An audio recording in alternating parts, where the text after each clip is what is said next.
Almost time. Now we'll find out once and for all about Clark Kent and Superman.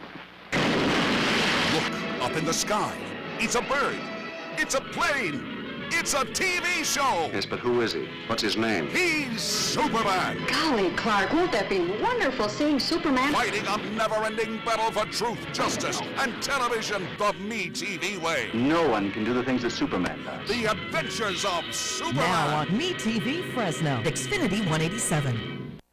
Hi, I'm John Mallos. Welcome to this special edition of Connect With Me on the showroom floor at Ventura TV here on MeTV Fresno on this day. No phone calls because we're on vacation, but today's topic, Donald Trump and the presidential run in 2016 and all the other candidates. Our media expert is in the house waiting to talk to me and to you. Back in just a moment.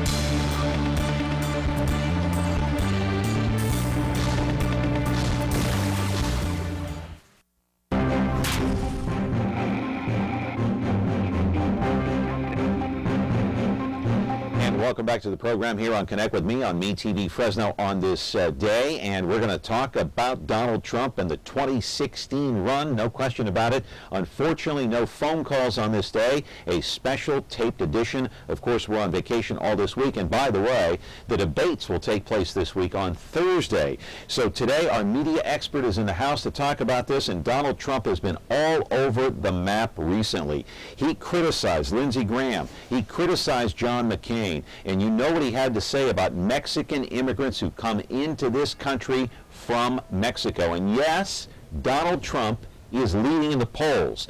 What did he say about Mexico and what they're sending us? Here's what he said. The U.S. has become a dumping ground for everybody else's problems. Thank you. It's true. And these are the best and the finest. When Mexico sends its people, they're not sending their best. They're not sending you. They're not sending you. They're sending people that have lots of problems, and they're bringing those problems with us. They're bringing drugs, they're bringing crime, they're rapists, and some, I assume, are good people. But I speak to border guards, and they tell us what we're getting. And it only makes common sense. It only makes common sense. They're sending us not the right people. It's coming from more than Mexico. It's coming from all over South and Latin America, and it's coming probably from the Middle East. Donald Trump on Mexican immigrants, and next, Donald Trump set his sights on John McCain, the war hero. Or is he? Many believe he is a war hero because he spent 5.5 years in captivity in Vietnam. But here, my friends, is what Donald Trump had to say about Senator John McCain. He insulted me, and he insulted everybody in that room. And I said, somebody should run against John McCain, who has been, in my opinion, not so hot. And I supported him. I supported him for president. I raised $1 million for him. It's a lot of money. I supported him. He lost, I understand. But, he lost. I've never liked him as much after that. Frank, let me get to it. He hit me. He's not the war hero. He's the war hero. He's the war hero because he was captured. I like people that were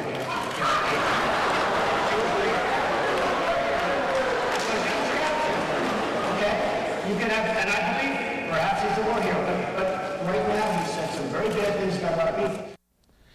Well, after that, he went after Senator Lindsey Graham of South Carolina, claiming Graham asked him to put in a good word for him at Fox News. That would be Fox and Friends with Brian Kilmeade. So, after making fun of Graham, Trump gave out Graham's cell phone number right there. You see him holding up that piece of paper during a rally in South Carolina.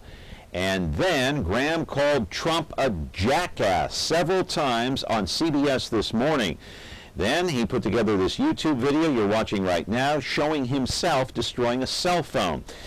There are many ways to do it. Chopping it, blending it, hitting it with a golf club, setting it ablaze, taking a baseball bat to it. And so today we're going to be talking to our media expert, Bradley Hart, a professor of journalism at Fresno State. He'll talk about Donald Trump. He'll talk about all the other candidates running in the 2016 campaign on the Republican side. We'll also talk about immigrations, Trump's comments about Mexican immigrants, and sanctuary cities.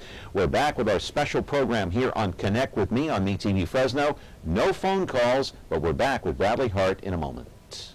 Ventura TV Appliance Center. We're the save energy, save time, save money place.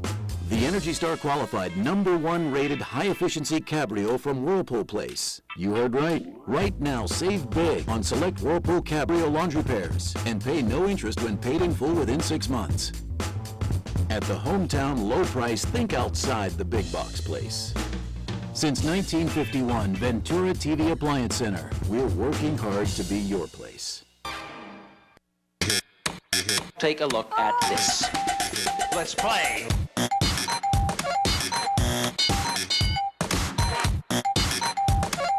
This is too hip for you. I'll slow down.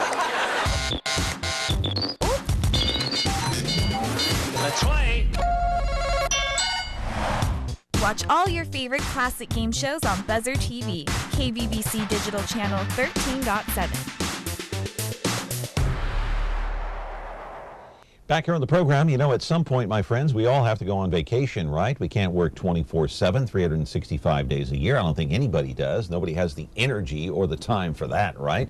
But we do have to make a living, so we thought that during this time, during all this week that we're on vacation, we'd bring you some fresh taped programming so you don't have to look at reruns. And so the fresh face in today is Bradley Hart. Good to see you, my friend. Good to be here, my friend. Thank you. Very well, thank you.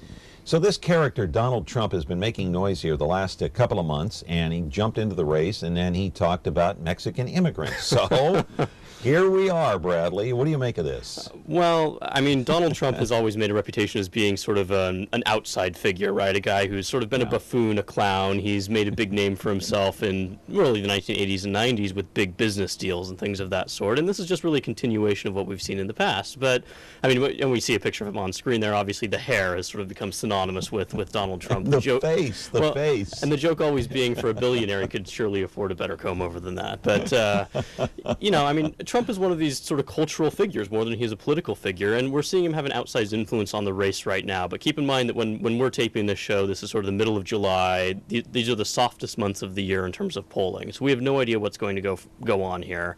I mean, just to update our viewers a little bit if they're not aware, Trump appears to be polling in second place in Iowa and New Hampshire presently, first place, it looks like, in South Carolina, at least when we're talking. So we don't know what's going to go on with that, right? He's in first and second place with 15 to 18%. So can he go much above that? I kind of doubt it personally, but we'll see.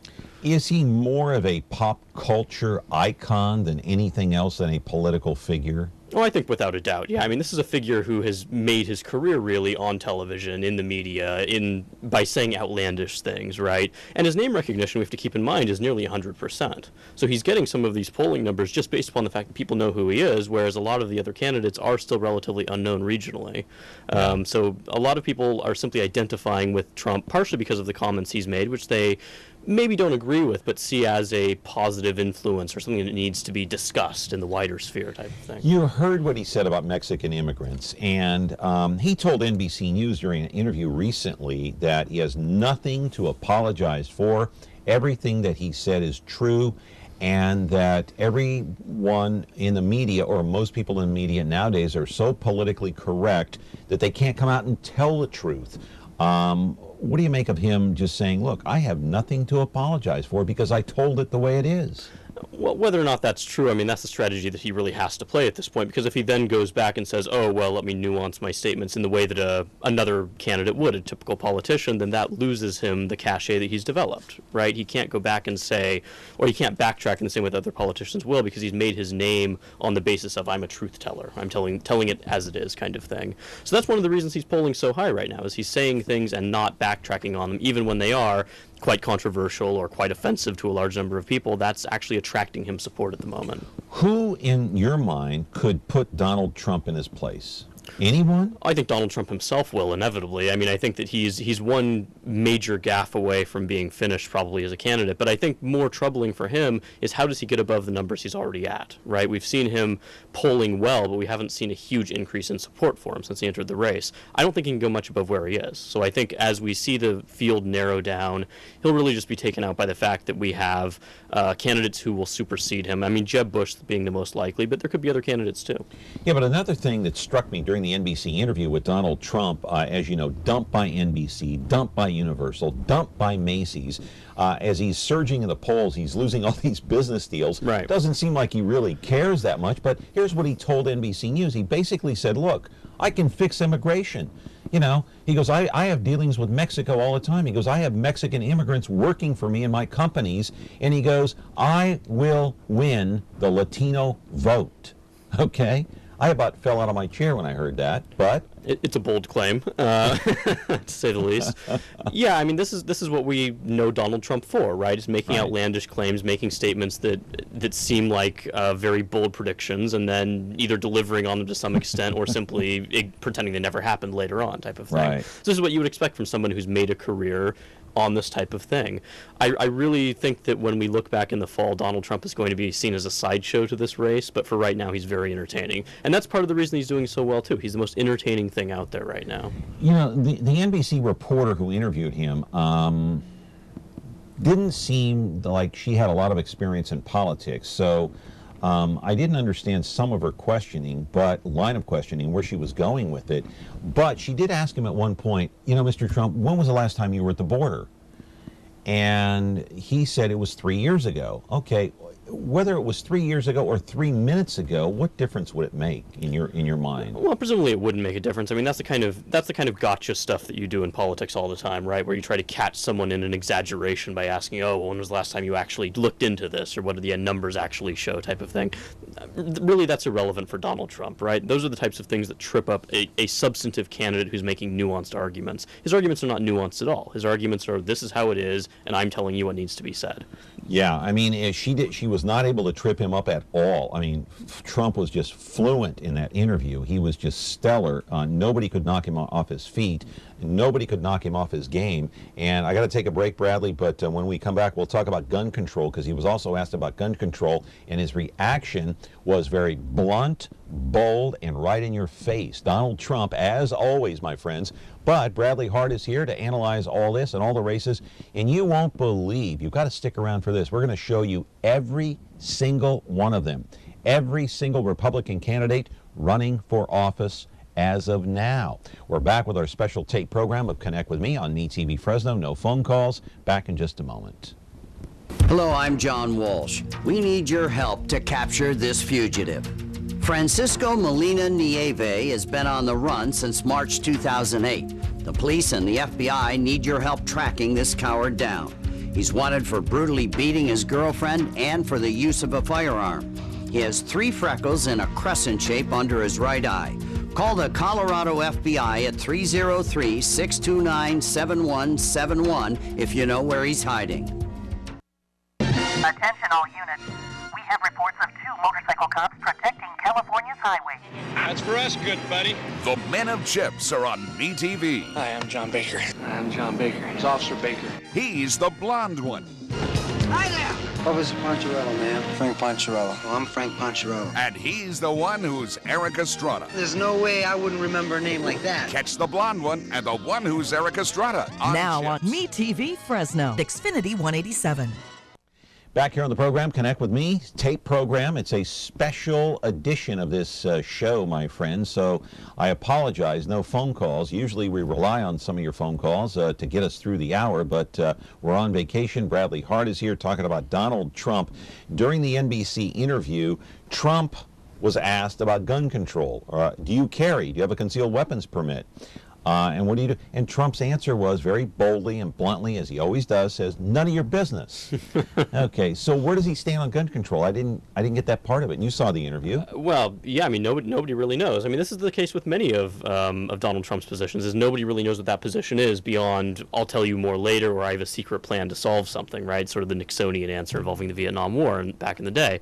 I mean, the other issue that hasn't yet come to the fore for Donald Trump is economic policy, right? He has said that one of the planks of his platform is not cutting Social Security. That'll be a very bold stand to make within the Republican primary when you're looking at the prospect of actually raising payroll deductions for workers to make that possible. So there's a lot of, when you start looking at the nitty-gritty of what Trump has proposed, we start to see that there's going to be some serious contradictions here. And again, this is why I say I don't think Trump's going to be a serious player here, because these will inevitably come to the fore as the race becomes more substantive. You know, a murder that took place in San Francisco in early July has really become the flashpoint to a certain extent when it comes to immigration, because it coincides with Donald Trump's comments. I'm talking about Kate Steinle. She was murdered, shot in the back while she was walking with her father and another relative along Pier 14 in San Francisco in early July. So this becoming the flashpoint for immigration. The person who is obviously been charged at this point is an illegal, undocumented immigrant who was deported apparently 5 times, came back to this country, then ended up in San Francisco in a safe haven and explain what a safe haven city means. Does that mean that they can't get involved in federal issues like immigration? It means that the local authorities don't cooperate with immigration authorities. So if someone is picked up for a crime within a safe haven city, or I can't remember what the exact term is, but if they're essentially arrested or detained for whatever reason, there's an immigration hold placed on. Local authorities don't honor that effectively. They don't cooperate with immigration authorities. Yeah, they not only do they not agree with, they don't cooperate with federal regulations or laws that are on the books. Correct. Yeah, they would not honor a hold placed on someone who was in custody. They would release them even if that immigration hold was placed. And that's what happened with this suspect now in this case. And it's Kate Steinle who was murdered. And by the way, the gun that was used was once owned by a federal agent who apparently had it stolen out of his truck. We have this report now from the Associated Press. Did you shoot Kate Steinle, the lady who was down on Pier 14? Yes. In a jailhouse interview, undocumented immigrant Juan Francisco Lopez Sanchez admitted to CNN affiliate KGO that he killed a woman on a San Francisco pier. You did shoot her? 32-year-old Kate Steinle was killed. Lopez Sanchez claims the shooting was an accident, that he was wandering on Pier 14 after taking sleeping pills, and he found a gun wrapped in a T-shirt that went off when he picked it up. Hear that boom, boom. 3 times. According to U.S. Immigration and Customs Enforcement, or ICE, Lopez Sanchez has 7 prior felony convictions and has been deported to Mexico 5 times. Lopez Sanchez tells KGO he came back to San Francisco because it's a so-called sanctuary city where local authorities would not detain him solely because of his immigration status. Sir, right here. Homeland Security Director Jay Johnson, reacting to the shooting, vowed to improve the department's focus. We want to work more effectively with state and local jurisdictions to get at people who are threats to public safety, who are undocumented, who we should be focusing our resources on deporting. The shooting comes just weeks after Republican presidential candidate Donald Trump's controversial statements on Mexican immigrants. They're bringing drugs, they're bringing crime, they're rapists. In a statement Friday, Trump said Steinle's death was yet another example of why we must secure our border immediately, adding that it is a disgraceful situation and, quote, I am the only one that can fix it. Trump's rivals reacted to his comments on Mexican immigrants on the Sunday talk shows. Are there some people who come with nefarious goals? Yes, that's why we need to secure the border. But I would never besmirch all the people who come here. I don't think we can sugarcoat that, but that doesn't mean that everybody who's coming across is a rapist or a murderer or anything else. In a statement to CNN, ICE says city law enforcement did not honor an earlier detainer request for Lopez Sanchez. If the local authorities had merely notified ICE that they were about to release this individual into the community, ICE could have taken custody of him, thus preventing this terrible tragedy. The San Francisco Sheriff's Department says it is deeply saddened by the death, adding that city ordinance deemed Sanchez eligible for release That ordinance dismisses immigration detainers as a sole reason for holding prisoners. Well, that was the report from the Associated Press. We saw what happened there with Juan Francisco Lopez Sanchez. I know guns accidentally go off, but he claimed that he picked up the gun and it was, I don't know if it was covered or something, and accidentally went off and shot Kate Steinle in the back. I don't know if I'm buying that. We don't really know what happened, Bradley. Well, we don't know what happened. I mean, obviously, and this is a terribly tragic case. I mean, we should never forget that. But I mean, this comes right at the time when, of course, Donald Trump has forced the immigration issue into a wider discussion here, and this has, as we saw in that report, for him, this has become a sort of political issue in that. Is that a good thing, though? I'm not sure if it is or not. I mean, what's interesting to note here is that really the federal government, Immigration and Customs Enforcement, was on the right side of this. As we saw there, they wanted to arrest this individual. It was actually the local authorities in San Francisco who didn't. So you could actually read into this that Trump's argument is completely wrong in that sense, that actually the federal government is doing the right thing already. It goes down to local authorities who are not. Yeah, but here's the thing. All right, questions about Francisco Lopez Sanchez, about his status in this country, because he had drug convictions in Washington and Oregon. Federal immigration officials deported Sanchez 5 times. Each time he returned to the United States, twice through Arizona, twice through Texas, and then he was arrested in the Bay Area, which was a safe haven. They let him go. Where was ICE in all of this? Well, remember, because San Francisco is a sanctuary city, as we saw, they wouldn't report his arrest to ICE, right? Okay. So Immigration and Customs Enforcement wanted to be notified when he was released so that they could rearrest him and presumably deport him, but they weren't because of the sanctuary city situation in San Francisco. So it's important to note here that we have two different things. These are different levels of authority. These are state and local authorities versus federal authorities in that sense. Why don't the two coincide, though? Well, they do in most cases, right? Certainly in the Central Valley, to my knowledge, most municipalities do cooperate with ICE. Certainly we see Immigration and Customs Enforcement holds all the time when it comes to people who are in custody. But you don't see that in sanctuary cities. That's the entire intention, is that you do not have those holds placed, or with the local authorities simply ignore them. I love the fact, though, that we're talking about immigration because it needs to be talked about. We know what happened with the president late last year. In his executive order, and that it was overturned by the courts. We saw that. So I think it's a good thing that we talk about immigration, how to reform it. Not sure this is a great way to do it, not using Donald Trump as a vehicle, of course, but good that we're talking about it. Certainly, and it was inevitable that this would have become a political issue anyway, right? I mean, keep in mind that it was George W. Bush back in the mid-2000s who was trying to reform the immigration system, got nowhere because of opposition from House Republicans primarily. So this has been an ongoing issue now for several decades in this country, and it was inevitable that this would be one of the big political issues, especially on the Republican side going into this race. Now, keep in mind, we got to take a break here, Bradley, but keep in mind that San Francisco is one of many sanctuary cities here around the country, 70 in all, including New York and Philadelphia, a sanctuary city for immigrants. And so we're going to continue here on our program with this show, talking about politics, Donald Trump, and all the rest. We'll run through all the candidates, including Hillary Clinton on the Democratic side. She's got Bernie Sanders now as a big challenger.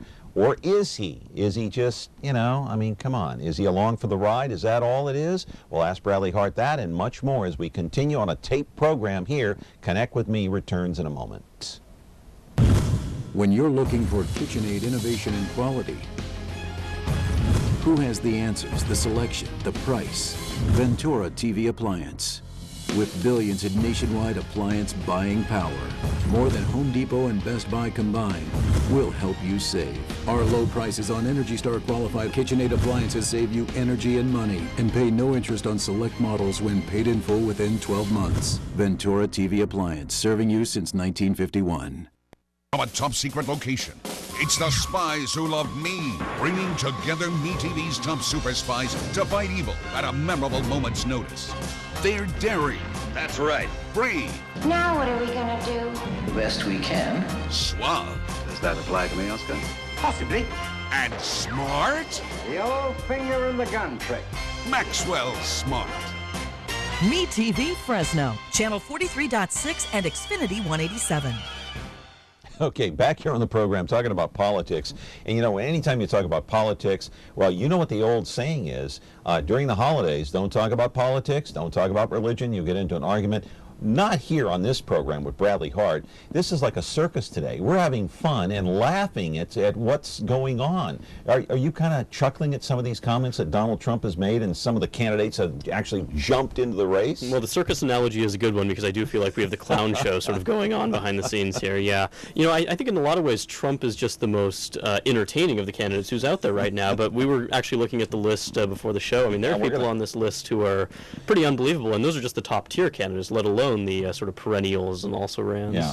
Listen, I don't want to bore the audience at home, but I want you to take a deep breath because, and I want Lauren to get prepared, we're going to start putting up the photos of each one of the candidates, all 31 of them that are running on the Republican side. Now ask yourself this question as you are sitting there and shaking your head, rolling your eyes and going, oh my God, why are they showing me this?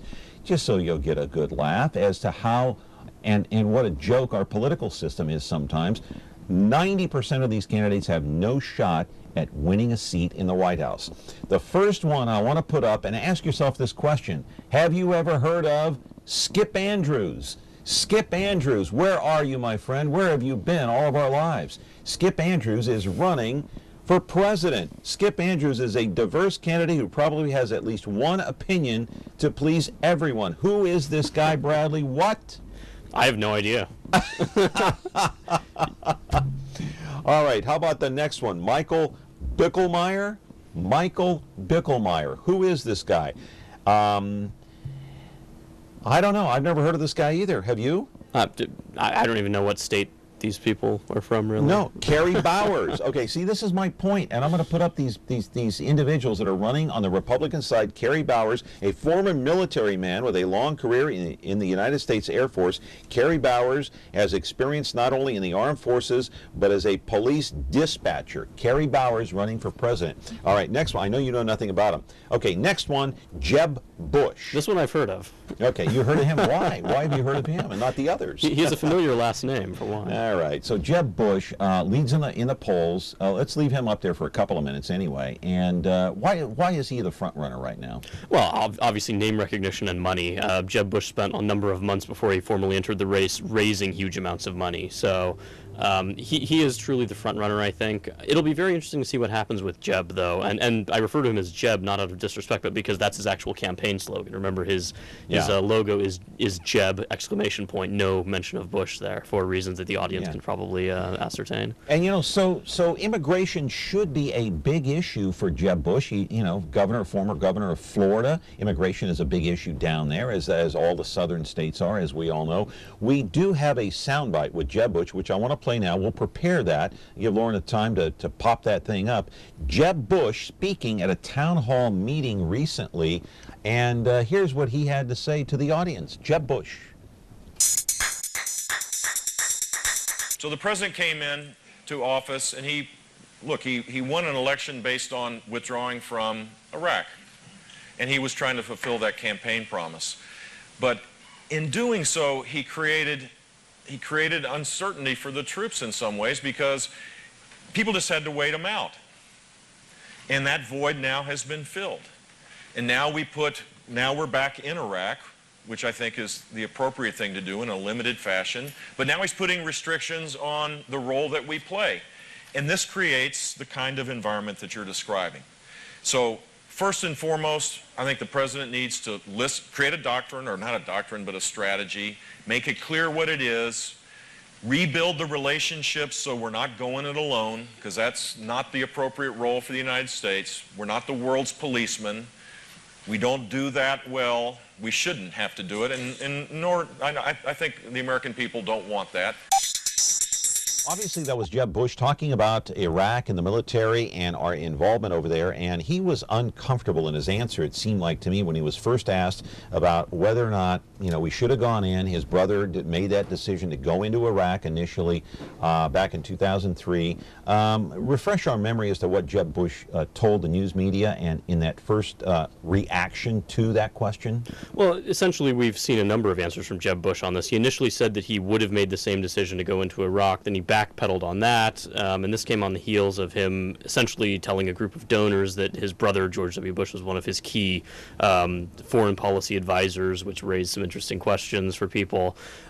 This is going to be a serious issue for Jeb Bush. He has to figure out a way to answer these questions. How do you deal with the fact that your brother was the most recently sitting Republican president, effectively? Yeah, well, he was the main architect behind Iraq and Afghanistan. Well, certainly the main architect behind him. I mean, he's the one who ordered them as well in that sense, and also did not show up, actually, to the last Republican National Convention. This is a president who the Republicans have tried to sweep under the rug for a number of very obvious reasons. He was extremely unpopular when he left office, has not really regained a lot of his popularity since then even. So we're going to have to deal with this in some way, and this is the danger for Jeb Bush, is that there's just Bush overload. If you were advising Bush, how would you advise him how to answer the question about Iraq? Should your brother have gone in? Should we have backed off? George Tenet and all of his cabinet members were in a meeting talking about Iraq, whether or not to go in. They knew where Saddam was at the time. How would you advise him to react to his brother's actions, which he had no control over? I think in terms of just the raw politics of it, the only thing that he can say is that it was a mistake, inevitably. And I think he will pull this card eventually and just say, knowing what I know now, I wouldn't have done it. Had I known what I'd known then, that's a hypothetical question. But the Democrats went along with him at the time. Well, right, and that's what he can hang his hat on. But knowing what he knows now is the key point, right? And when that question comes up again, and it will again and again, and we should mention that's what he answered with, even knowing what I know now, I would do it again. He has to change that answer, I think. Would that create friction between him and his brother? And the second part of that question is, will George Bush be on the campaign trail if he makes that statement? I don't think George W. Bush will be on the campaign trail anyway, very much. And if it causes personal tensions between them, that's probably irrelevant from the political standpoint anyway. So, and this is a political family. They've been in politics for generations now. They understand what the stakes are. I don't see what else he can do. Yeah, so he has to come out at some point and say, look, it was a mistake. Yeah, I think he shouldn't do it now. He shouldn't do it in the summertime, but that's the card that he should probably play, I would say, early to mid-fall, when this really starts to heat up, because most of the Republicans on that campaign trail, most of the other Republicans in these debates, the top 10 debate especially, are going to start hammering him on that. All right, more to come here, talking about Jeb Bush, and we will talk more about that frontrunner on the Republican side in just a moment. You're watching a special taped edition with Bradley Hart. Back in just a moment. We need help to find this missing child. Hallie Cummings was 7 when she went missing. She was last seen in Satsuma, Florida in February of 2009. This is what we believe she looks like today at age 11. If you have any information, please call the National Center for Missing and Exploited Children at 1-800-THE-LOST. That's 1-800-843-5678. Please help bring Hallie Cummings home.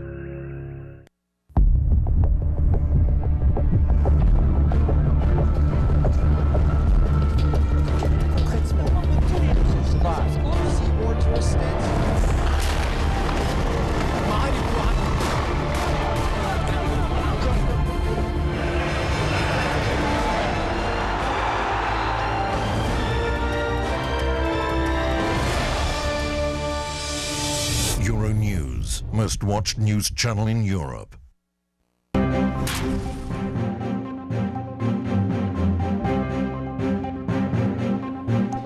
Back here on the program with Bradley Hart. Let's put up the picture of Jeb Bush one more time and keep that photo up there, because I want to read a quote from Jeb Bush, something he said in the month of July, and he told this to the New Hampshire union leader, and he said this: to grow the economy, and I'm quoting from Jeb Bush now, people should work longer hours. My aspiration for the country, and I believe we can achieve it, is 4% growth as far as the eye can see, which means we have to be a lot more productive in the workforce. Participation has to rise from its all-time modern lows. All right, what's he talking about here, Bradley? Well, you've got me. This is an issue that we're going to see coming up over the next few weeks. It's sort of unclear what he's actually talking about here. There's two ways to interpret this remark, I think. Number one is saying the thing about people needing to work longer hours, which I think most economists would agree doesn't make a lot of sense, right? The number of hours that people actually work doesn't have direct correlations to productivity. What is the more substantive side of this, which is probably what he will backpedal to, is the fact that there is very low participation in the labor market now generally. There are a number of people who have... Well, then why didn't he say that? Well, right. I mean, perhaps this is what he was trying to say. Perhaps this is probably what his advisors have been telling him to say, and he bungled it in some way. So we'll see if he backpedals, certainly by the time this program actually airs. But what he should have said was, we have too few people who are actually in the labor market, too many people People have given up on finding work. People are underemployed who want to be working full-time. Those are serious issues, but the idea of people working more that's different than saying working longer hours. Indeed, yes. Yeah, when you say working longer hours, you're implying that working 40 hours a week isn't enough. and we know from many, many economic studies, and we were talking during the break, that we in the United States actually work the longest hours of any country, and yet our productivity is not as high as other countries where people actually work fewer hours. So, like France. Like France, for instance, right, where worker happiness and worker productivity is generally seen as higher than in the U.S., according to a lot of measures. So, working longer, it's a classic dichotomy of working smarter versus working harder. Yeah. Hey, let's continue with the Republican side. Dr. Ben Carson is running for president. Now, let's put the picture up and we'll go through these one by one. Ben Carson, a highly accomplished physician, as we all know. Is he a breath of fresh air or not? And does he have a chance? Very talented physician, probably has no chance of the nomination. He's polling in, I believe, around 5% in most of the polls. I think he will stay in the race for a long time because he has a committed following. He'll be able to raise money off of it, but probably has almost no chance. All right. Dale Christensen. Ever heard of this guy? No idea. All right. With experience in business management around the world, Dale Christensen is a self-described first and foremost family man. That's all we know about him. All right. One of my favorites. Here we go. Let's put up the picture. Chris Christie. I can't get enough of this guy. He's running where in the polls, my friend? He's running in the bottom half right now. And according to some of the polls, he will not qualify for the top 10 debate. So we'll see if he manages to make an impression. Chris Christie's an interesting candidate. Obviously, he's been seriously harmed by the national scandals that have been surrounding him over the past couple of years. Bridgegate, and then the fact that people have gone to federal prison related to Bridgegate. I mean, that's obviously an issue. Hugging the President of the United States during Hurricane Sandy, I believe. Well, more of an issue on the Republican side, obviously, than nationwide. But I think the big issue for Chris Christie is that the polls in his own state show that most of his residents don't think he would make a very good president. Why? Well, I mean, he actually said in an interview that this is because they want him to stay as governor of New Jersey, and they love him so much that they don't want him to leave. But I'm not sure that anyone really believes that, besides perhaps Chris Christie at this point. Who do you think Christie would pick as a vice president? Because if he goes in for surgery one or two more times during the time that he's in office, let's say the White House, for example, the vice president would then take power. I have no idea, but I don't think it's an issue that Chris Christie is going to face anytime soon in terms of choosing a running mate. So. We also got some videotape of Chris Christie, and you also mentioned, Bradley, that he has bungled many events, and he has talked back to many of those questionnaires and the people questioning him, including people in the media, people in the audience. We have that videotape. Let's roll it. Chris Christie, my friends. You must be the thinnest skinned guy in America, because you think that's a confrontational tone. Then you should really see me when I'm pissed. You have numbnuts like Reed Gashura, who put out a statement, comparing me to George Wallace and Lester Maddox. Now, while she knows that she did it. I mean, can you guys please take the bat out on her for once? I mean, here's a woman who knows she did it. Yet she comes to you and is pining about, oh, my goodness, how awful this is. And let me tell you something. After you graduate from law school, you conduct yourself like that in a courtroom, your rear end's going to get thrown in jail, idiot. She should really be embarrassed at what a jerk she is. Some may go down tonight, but ain't going to be jobs, sweetheart. Hey, Gail, you know what? First off, it's none of your business. I don't ask you where you send your kids to school. Don't bother me about where I send mine. So listen, you want to have the conversation later? I'm happy to have it, buddy. But until that time, sit down and shut up.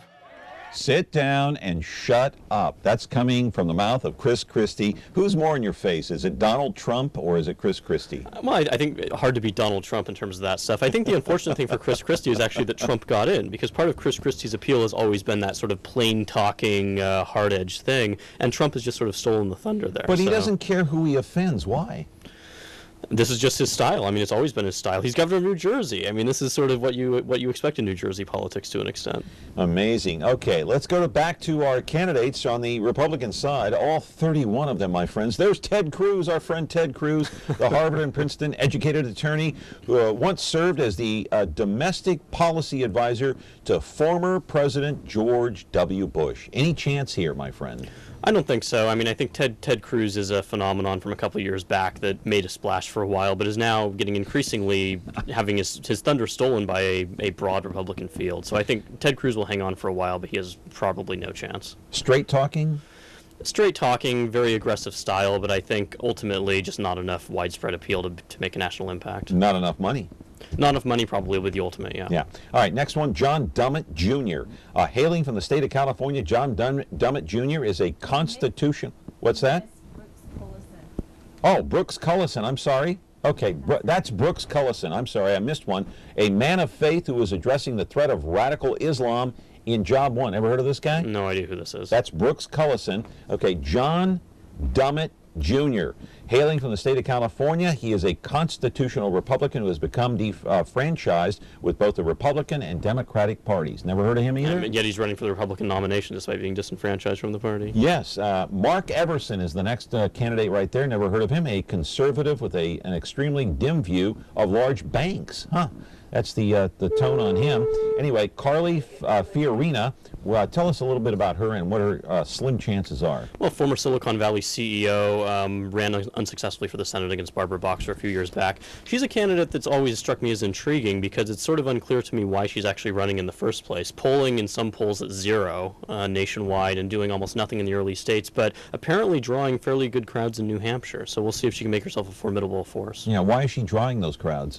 Partially because she's presenting herself there as the anti-Hillary Clinton candidate, as the only person that can possibly beat Hillary Clinton on the Republican side, and that appears to be resonating with some voters in New Hampshire. So we'll see if she can become a force. The other issue with her, of course, is the money that she brings. She has a substantial personal fortune that she spent in the Boxer race unsuccessfully, but whether she can parlay that and raise some money out of Silicon Valley, that could make her formidable later on. Yeah, how about Lindsey Graham?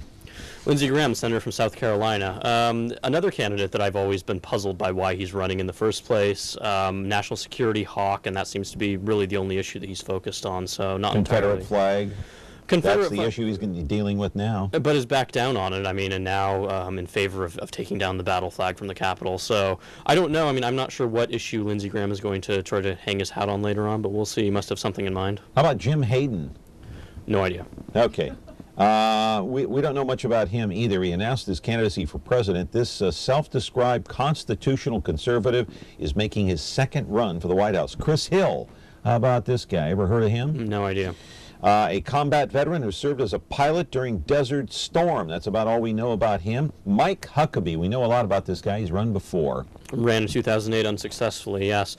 Huckabee will be formidable, I think, in the South. Remember, he is a Southern Baptist minister. He has a very aggressive and evangelical style, does well on the campaign trail, is known to a wide variety of Republican voters because of his presence on Fox News, among other things. So he'll be formidable. I could see him as being the last candidate standing beside the one who actually gets the nomination. Yeah, he does, he's a straight talker. And he's not offensive like Trump and Christie, and although he is on Fox News, he has his own radio program, I believe. He's looked at as a right-wing radical. Why?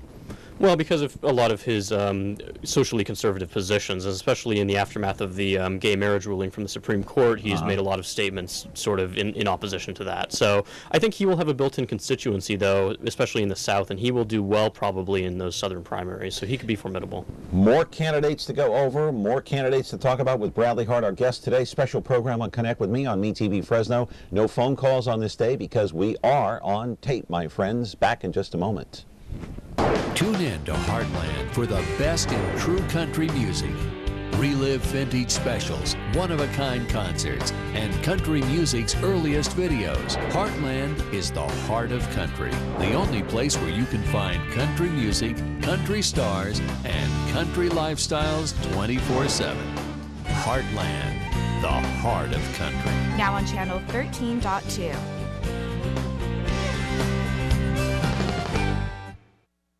When you like Ventura TV Appliance on Facebook, it's nice. But when you love the KitchenAid appliances we deliver, it's even better. Our website is cool, and it's a good place to start. But you really should touch the merchandise before you buy. Save big with KitchenAid. Right now, get up to a $1,000 prepaid MasterCard when you purchase select KitchenAid appliances. Get the best selection, price, and service in town without waiting. Come in to Ventura TV Appliance and touch the merchandise today. Just to show you how ridiculous the Republican Party race is, let's go through the list one more time, and we're going to continue down the list, I should say. Bobby Jindal, here he is, Bradley. Governor of Louisiana, entered the race a couple weeks ago. Another of these candidates that I really just can't see having much of a chance, maybe running for vice president possibly and trying to get a second spot on the ticket. But again, much like Chris Christie, a candidate where the polls show that most of his own state's residents wouldn't like to see him as president. So yeah, he's a very intelligent guy, Rhodes Scholar.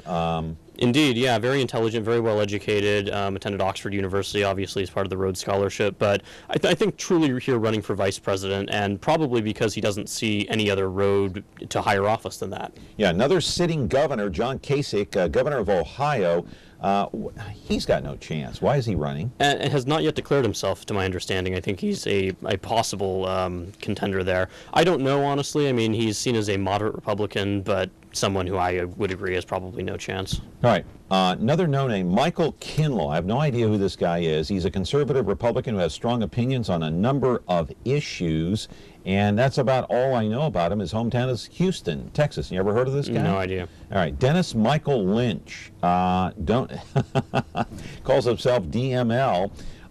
Boasts a quarter-century of experience in building and managing successful businesses. Again, you got a question. Why are these people running? They have no shot. They have no name recognition. Well, I think what's important to note with a lot of these candidates, including DML here, is that all it takes to technically run for president is filing the paperwork. Any of us could run for president this afternoon. You do not need to raise any money. You have to begin filing FEC documentation when you start raising money above a certain amount, but all it takes is literally filing a document online. All right, here's a Christian conservative, K. Ross Newland.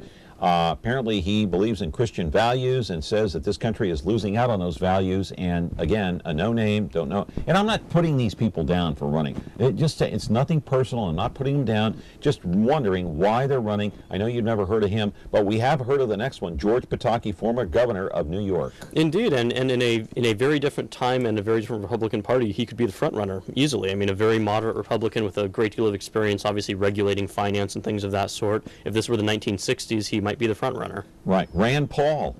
Yes, the senator from Tennessee, or Kentucky, I should say, excuse me. Probably no chance, I would think. I mean, tried to build upon his father's reputation there as a libertarian, but has sort of been unsuccessful in that. The issue with Rand Paul will be the money, I think. Later on, he'll run out of it. Yeah, what about Rick Perry, governor of Texas? He's making some strides. He's got money. He's got backing, but I don't know. I don't see him as a front runner now or ever. Yeah, second run for him. He was leading the Republican pack at one point in the previous election, but I simply can't see him going forward. I think also will run out of money here. Yeah. Here's another guy we've never heard of, Michael Patio. And I have no idea who this guy. We do know who Marco Rubio is, though, right? Yes, the senator from Florida running against his former mentor, Jeb Bush, I should say. Interesting case here. I could easily see Marco Rubio getting the nomination, actually, or certainly being vice president, but it would take the collapse of the major candidates. But yeah, I don't see him sitting in the White House other than maybe being a vice president, like you said. Yeah, I mean, he could be very formidable. The unfortunate thing for him is that if Jeb Bush, who I think is still most likely to get the nomination, does become president, he simply cannot have him as his running mate because he's from Florida. Yeah. All right. Brian Russell, another no-name entrepreneur. He's a businessman, very successful, but we've never heard of him. He's running for president. He pulled the papers like everybody else, just like Rick Santorum did. All right. We know this name because obviously a two-term senator from Pennsylvania. One-term senator, I think, from Pennsylvania, but ran unsuccessfully for president and nearly defeated Mitt Romney at various points, won a few states in the last cycle. I mean, again, in a different Republican Party, Santorum would be the nominee simply because he finished second last time, and classically the Republican Party chooses the second-place finisher as their nominee the next time. What doesn't the general public like about this guy?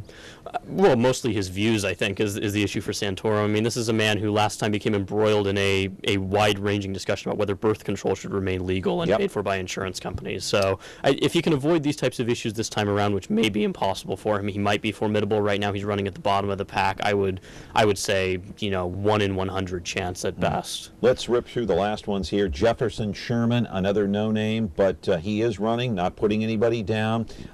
Shauna Sterling is also running for president on the Republican side. I believe we have her photo there. We don't have her photo? Okay. Donald Trump, we already saw him and we know about him. Scott Walker. Let's put Scott Walker up because he is running, the governor of Wisconsin. There he is. In the beginning I thought maybe he's going to surge toward the top, but what happened to him?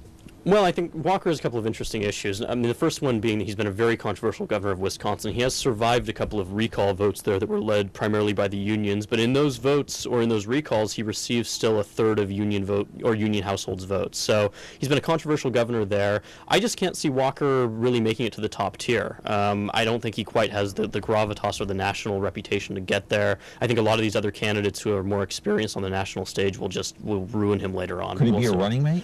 Could be a running mate for someone. I mean, we saw the senator from his state as the running mate last time, so that could be an issue there potentially, but we'll see. Gotta go to a break. Back with more. We'll talk about Hillary Clinton and Bernie Sanders on the other side of the break in just a moment. Ventura TV Appliance Center. We're the save energy, save time, save money place. The Energy Star qualified #1 rated high-efficiency Cabrio from Whirlpool Place. You heard right. Right now, save big on select Whirlpool Cabrio laundry pairs and pay no interest when paid in full within 6 months. At the hometown low price, think outside the big box place. Since 1951, Ventura TV Appliance Center. We're working hard to be your place.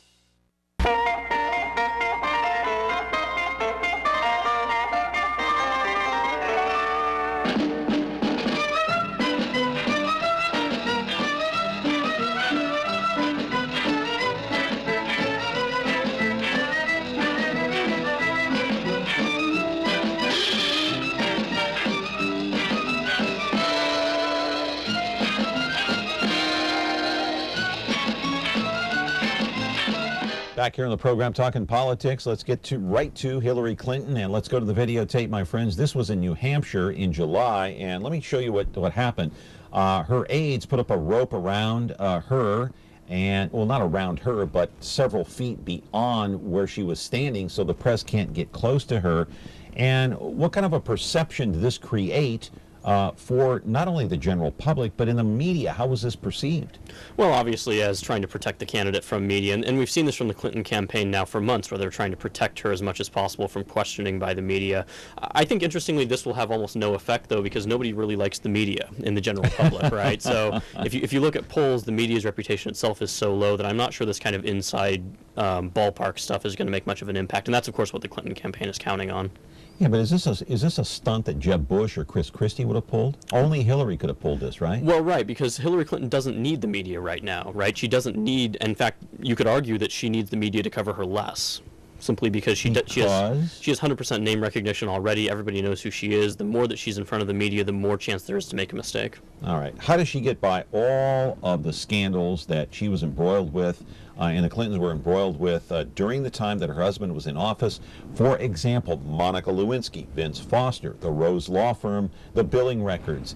What else? Travelgate. Am I leaving anything out, my friend? Oh, I'm sure there's a list online that we could consult on these things, yeah. I mean, I think this is the issue that the Clintons always have, right, is that they've been in politics now for so long as individuals, not as a family necessarily, but as individuals themselves, that they have an entire track record of stuff that's going to be brought up. None of the other candidates in the field have this.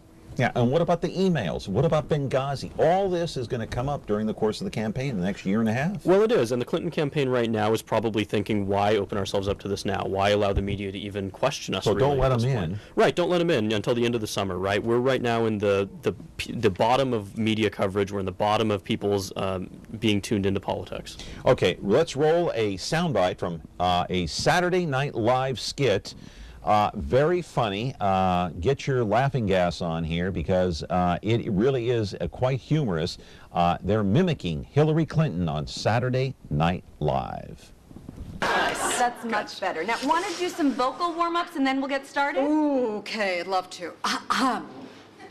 Hillary's a granny with a twinkle in her eye. Hillary's a granny and she makes an apple pie. First female president, me, me, me, me, me, me, me. Hey, great, Mrs. Clinton. Okay, now hold up your phone and you can just look natural, okay? And maybe you want to soften a little. Okay, a little more. Okay, maybe a lot more. Great. Great, okay, and action. Citizens, you will elect me. I will be your leader. Okay, great. Let's stop there. No? Okay, okay. Ma'am, I think you may be coming off as just a little hard. Oh, shoot. What part? What part? Well, sort of all of it. But that's okay. Let's try again. And remember, you said this new campaign is not about you. You know, it's about the people. So let's try one where you don't say I or even your own name. Okay. Oh, that'll be easy. Got it. Hello, 'tis I, Hillary Clinton. Let's stop again, okay? You said I and your full name immediately. Yes. Oh, shoot. I did? Yeah, but don't worry. Okay. We'll just delete that one off your phone. Okay. Well, know a thing or two about that, right? Oh, Christina, meet my hand in the air. Okay. Thank you so much. Yes. Good, good. Okay, let's keep going, and this time maybe focus on all that you've done for women's rights. Oh, okay, that's good. I am running because I want to be a voice for women everywhere. Did someone say women everywhere?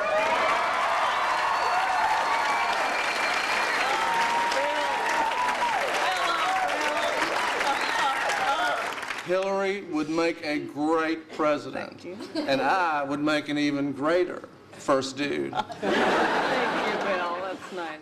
The mocking of Hillary and Bill will continue, my friend. Well, yeah, I mean, the Clintons have been a staple of Saturday Night Live and late-night talk shows for 25 years, so yes. Yeah, all right. So is that going to affect the campaign? Well, inevitably it will. I mean, I think, you know, Hillary Clinton's going to have to deal with that particular baggage, but the Republican nominee, whoever that is, will deal with their own baggage, too, so we'll see how that plays out. Right, and everybody's going to talk about, well, if she gets in the White House, then you've got Bill in the White House, okay, again. And that could play a role. It could play a role. I mean, and certainly who she chooses as a running mate will play a major role as well, and we have no indication at all who that might be. All right, roll the videotape. Bernie Sanders, a heavy hitter, a contender. Is she going to give Hillary a bunch of sleepless nights? What do you think? In Iowa, maybe in other states? I don't know. So Bernie Sanders, the senator from Vermont, who is a self-proclaimed Democratic socialist, everyone expected him to do nothing in the polls. He's been drawing huge crowds in the upper Midwest, more than 10,000 people in Madison, Wisconsin, Scott Walker's home state, we should point out, and now is gone from being about 45 points behind in Iowa, 45 points that is, to about 10. So a 35-point increase over the past few weeks. It'll be interesting to watch. I mean, I don't think that Bernie Sanders can really seize the nomination, but what he can do, much like a Donald Trump figure, is damage Hillary Clinton potentially grievously. And remember that in 2008, it was Iowa that really began to end Hillary Clinton's bid for the presidency. Okay, so seriously, Bernie Sanders could damage Hillary Clinton much like Donald Trump could damage the Jeb Bush. Yeah, it's an excellent analogy, actually, and we're going to have to see how that plays out. But I don't think that Bernie Sanders would be the nominee, but I think that he could damage Hillary Clinton so grievously by New Hampshire that new candidates start to enter the race who are formidable. So by next year, by voting day of 2016, we could be sour on both Democratic and the Republican nominees for the presidential race. Or we could have nominees who are not in the race right now. Yeah, we could. Hey, just take a quick look at how many times Hillary Clinton said, during a round table with a bunch of potential voters. So it's not really, you know, it's the only other way.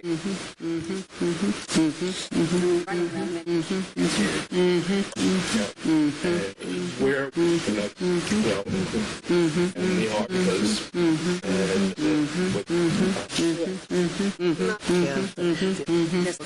yeah, so two, and that's but these were two. Sometimes, because our members were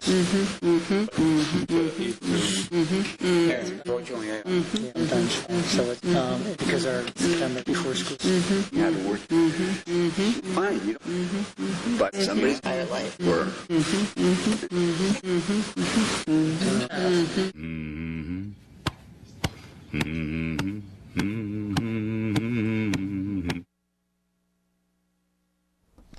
"88 times, Bradley. Only